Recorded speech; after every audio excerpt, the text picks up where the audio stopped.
Brendan O'Neill joins us right now, columnist and author. Brendan O'Neill, very good morning to you. Hi, Julia. So much I want to get through. Let's start, though, first with those Trump tariffs. Chinese tariff war back. They're going to impose new tariffs equal to that 34%, which is on top of some 20% tariffs already on steel. They're going to be instigating those tomorrow. Donald Trump has said, if you do that, I'm going to put another 50%. We're going to look at some Chinese goods entering US markets being taxed at over 100% to arrive there. How do you think this ends? Well, who knows? That's the answer to that question. It's very, very unpredictable. You know, I have to say, Julia, I envy people who have a very firm opinion on the tariffs regime because I don't really know either what's going on or how it will end. And I'm fully open to the idea that it's going to cause an economic cataclysm. I think it could bring about a depression. I think it could be bad for America and accidentally good for China because lots of Asian countries in particular will look to China more than they do to the US market. So all of that is possible. But also the idea of reshoring industrial jobs to America is actually a good idea. Yes. And it's very easy for members of the knowledge industry to look down their noses at tariffs, but it's not their jobs that have been outsourced 5,000 miles away. It's not their towns that have gone to the wall because the things those towns used to make and produce, they no longer do. It's not their towns that have been swept up by an opioid crisis, which has happened in a lot of these post-industrial towns in the United States. Bringing those jobs back to America would be good. Whether this is the right way to do it, there's a massive question mark over that. And that's the thing, and we were discussing earlier, you know, if they're temporary, if they're permanent, if they're a negotiating position, or if we know for sure what's going to happen, that will all impact whether or not a company makes a decision to move their jobs, you know, their manufacturing back to America. These things are not done on a whim of an announcement from a president who could change his mind tomorrow. I'm particularly worried about the prospect of you know, disunity in the West. And again, I completely understand why Donald Trump and Americans are fed up with the Europeans who've been freeloading on the defence issue from American voters. Absolutely. He was right about that in his first term and much derided. Always said he was right about that, and we need to step up on our own defence. If we want to defend Europe, we should be doing it. But when the Western civilised world is divided, and we've got this ramping up of tensions, less tension with Russia because Trump is kind of trying to give away Ukraine to Russia, but ramping up of tensions with China, that worries me because, you know, China is a very powerful, massive economy and has a massive military, and we know is constantly doing things to undermine the West in terms of cybersecurity and undermining, you know, our values and our democracy. I'm very, very concerned that this could escalate into something that gets totally out of control. Very much so. Trade wars have a habit of becoming real wars. We know that from history, and that is something everyone should be worried about. You know, I don't see the prospect of an American-Chinese war on the immediate horizon, but there could be proxy wars. If I was living in Taiwan, for example, I'd be quite worried at the moment. Who knows what could happen there? These kinds of battles have a tendency to be fought out in other countries rather than in the main countries. But, you know, the thing is, I think what we're witnessing is something extraordinary, which is basically the end of globalization. And that's been the post-war order. Right since the end of the Second World War, we've had this globalizing dynamic, some of which has been pretty positive: more free trade, more exporting, more openness in relation to markets. But some of it's been negative, like globalist institutions like the European Union or the United Nations, which are not exactly paragons of democracy.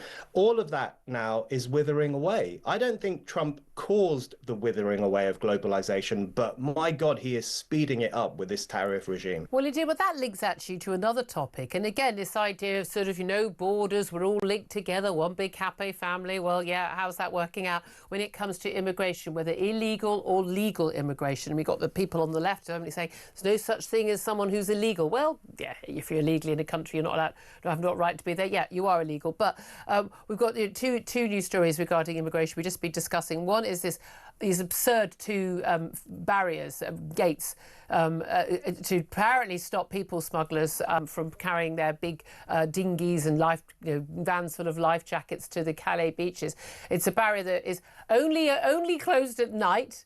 You can just lift the barrier up, or you can just drive around it when it's closed because it's got flat green fields around it and no fencing.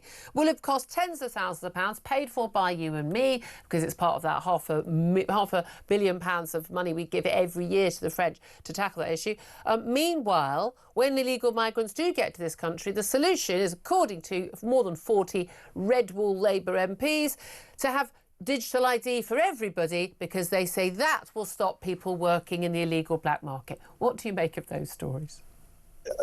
I mean, it's unbelievable. I thought the image of that pathetic gate in France, it was such a perfect illustration of the elite's attitude to borders, which is that they don't care about them. They don't believe in them. These are post-borders elites, post-nationhood elites, and that image is just a beautiful illustration of their entire attitude to the idea of sovereignty, to the idea of nationhood itself.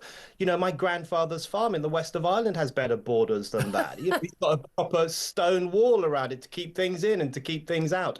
It's a joke. It's a complete joke. And as for digital ID, for some in the Labour Party, that is their answer to everything. Every single problem that arises in society, especially someone like Tony Blair, his first thing, let's have digital ID. That will fix this problem. It's a fantasy. It could lead to authoritarian consequences for actual British people who live here legally, because we'd be bought into this as well.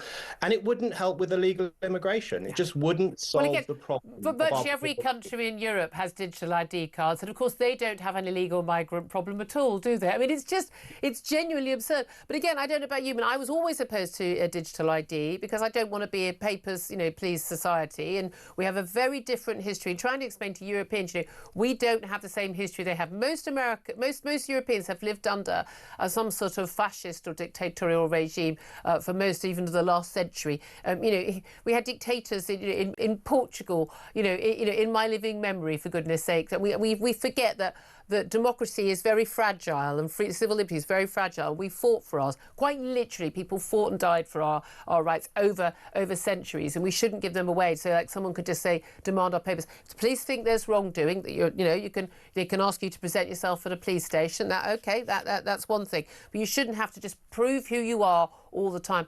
And I particularly feel strongly about that post-lockdown and post the constant urge to require us to show our vaccine proof, vaccines to go to work and things like that, which I know you and I, we fought massively against, always objected to that. I remember there was an event I was invited to, and you have to show proof of the vaccine or proof of COVID test. I'm like, well, I won't do it. And I did travel. But you've always been required for lots of countries to show proof of certain vaccines. That, to me, is a different issue. Within my own country, I reserve the right to go wherever I want, when I want, without people knowing who I am. Yeah. I completely agree. And I remember when I was in Ireland during lockdown, you had to show your health status going into fast food restaurants, and they wouldn't let you in unless you showed them a card, which basically told them everything they needed to know about your health status in that moment. It was very, very creepy. We don't want that on a general scale. We don't want that for our future. The slogan I hate above all others is, if you've got nothing to hide, you've got nothing to fear. I'm sorry, but the idea that we should throw open our entire lives to the establishment to prove we have nothing to hide, that is tyranny. And I don't think we should have to do that. We should hide whatever we want and live as freely as we want without breaking the law. It's none of their business what we do. Yeah, exactly. The assumption that you're doing something wrong as opposed to the assumption you're doing something right. And again, they proved themselves to be very untrustworthy during that lockdown period. Just finally, again, talking of lockdown, people actually behind bars, let's talk about Lucy Connolly. She is the mum and a mum of two and wife of a Tory councillor. She became, all over the front pages last year when she posted a message on X, on Twitter, which was horrible, a horrible, vile, racist tweet. There's no doubt at all about this in terms of about calling for mass deportations and saying, set fire to the asylum hotels for all I care. It was a nasty tweet.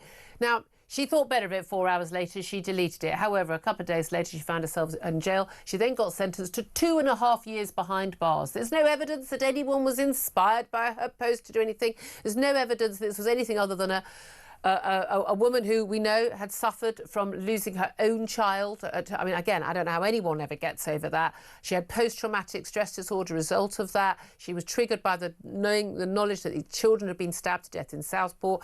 A lot of people were angry and upset. There was misinformation going around that it was an asylum seeker that was responsible for that crime. Tensions were running high. She is still behind bars now, and she's been refused again and again leave to just go on home, go on home detention. She's no risk to anybody, first offender, and the like. And yes, she's still behind bars. Now, Elon Musk has criticised prison chiefs for denying her the right to return and spend temporary leave with her daughter and her husband, for whom she's a carer. What do you make of him getting involved in that? It was kind of inevitable that he would get involved because he keeps a close eye on the crazy stuff that's happening in this country. And he's perfectly within his rights to do that. And he kicks up a storm about it, which, can eventually impact on the government. Yeah. So that might be interesting to see how that plays out. This entire case is it's genuinely repulsive. It is horrendous what has happened to this woman. I'm so glad that Alison Pearson at the Telegraph has drawn attention to this, and then Tom Slater, who's with you now at Spiked, has written a superb piece about it as well. This is a sickening case. She shouldn't have spent 1 second in a courtroom, never mind in a prison. And you don't have to agree with what she said. I mean, she agrees that what she wrote was terrible.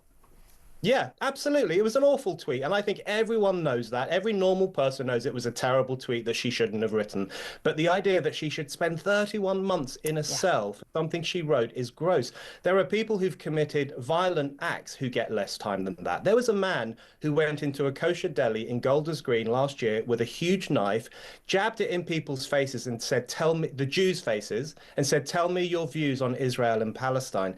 He didn't spend 1 minute in jail. He got suspended sentence. This is two-tier justice. You can wave a knife in Jewish people's faces and you don't go to jail. You write a tweet and you go to jail for 2.5 years. It's insane. Absolutely. Couldn't agree with you more. Brendan O'Neill, columnist and author, thank you very much.